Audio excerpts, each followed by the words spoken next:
Hello, everyone. Welcome to Therapy Clips with Dr. O. Today, our topic will focus on the addictive personality. We will begin by clearing up the concept of the addictive personality. Research shows that there is no addictive personality, but there are behavioral traits that are associated with addiction.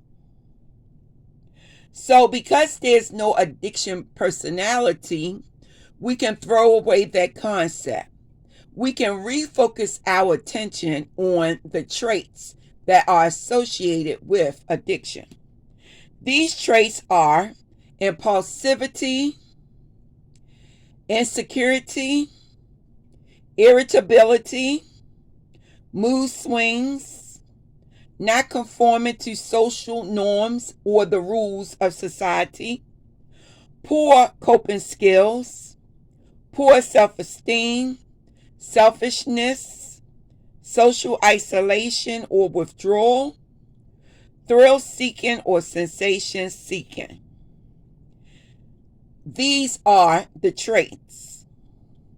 Now, they are linked to different types of addictive behaviors. And these different types of addictive behaviors will lead someone to be out there searching for drugs and buying alcohol, searching for drugs illicitly, and also being involved in criminal behavior. So that's what we don't want to see. We don't want to see anybody involved in that type of activity, nor do we want you to continue with the activity of taking illicit substances. We only want you to take substances or medication that is prescribed by a physician or a clinician that's licensed to prescribe the medication. So we want you to keep that in mind. Now, once again, we are not going to think in terms of addictive personality. What we are going to understand is that addiction can occur because of genetic factors, and that has everything to do with the genes and what genes your body carry. And those genes are inherited from the family. And so we also want to look at things like the environment, socioeconomic status, drug availability, and the person's upbringing. Once again, there's no addictive personality. Now, the concept of the addiction personality comes down to the idea that some people develop addictions due to flaws in their personality or character. What it suggests is that some people are simply more likely to develop addictions due to these characteristics and these traits. So that's why we need to be constantly on the lookout to make sure that these genetics and these environmental factors are not causing addiction for a person who is at risk. So what do? We educate. We let people know exactly what's going on in the field of addiction so that they can make an informed decision.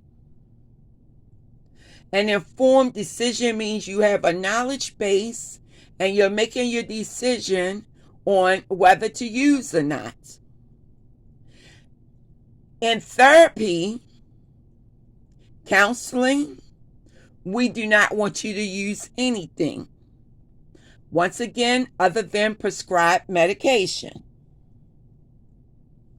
Now, the research is what we focus on. as far as any information. There are studies that are being performed as I speak by various institutions and by various researchers. Now let's move into what the research is indicating. What it indicates is that certain traits may increase the likelihood of a person developing an addiction. Another study found that higher levels of impulsive behaviors are associated with a higher risk for substance use. Then again, here's another study that found that nonconformity, sensation seeking, and a higher tolerance for breaking social norms are linked to a higher risk for addiction. But the researchers are saying that people do not have addictive personalities.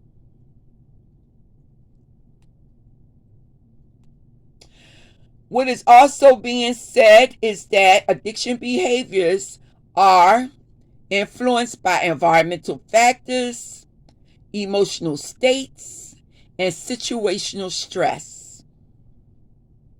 It says that people will often turn to substances when they're dealing with problems, they lack support, or they do not have healthy coping mechanisms. Now, what we have found in our studying and our researching is that people who have addiction problems are more likely to have anxiety, depression, feel alienation, and feel social discomfort. Also, these individuals are likely to have dysfunctional beliefs and poor stress coping mechanisms. Now, this whole concept of the addiction personality is harmful because it gives the opportunity for excuses, rationalization, justification as to why a person continues to use a substance. We want to throw away the addiction personality or addictive personality. And what we want to do is we want to focus on working on these traits so that a person does not continue to use substances as an excuse for their personality.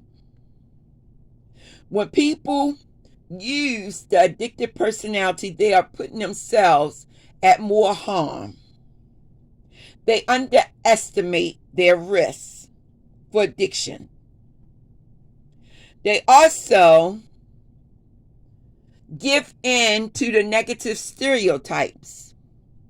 So they believe that, okay, you say that I have an addictive personality, well, let me go out here and use drugs. Let me go out here and drink as much alcohol as I want. And it also can reduce the person's motivation to change. See, Dr. O have a method to her madness.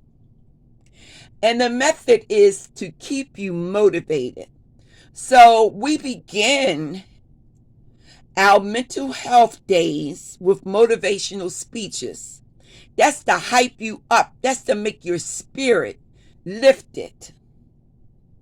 But I also need to remind you on substance days, substance education days, that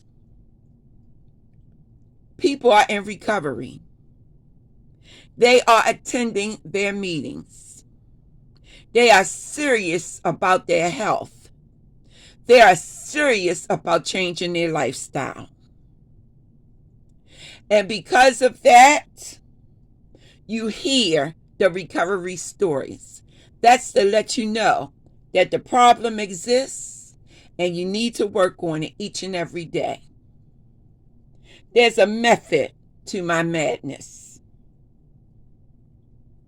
Now, let's discuss briefly the risk factors that's associated with addiction.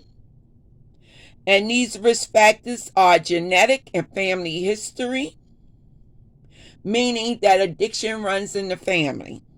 There's environmental factors such as poverty, access to drugs, and trauma.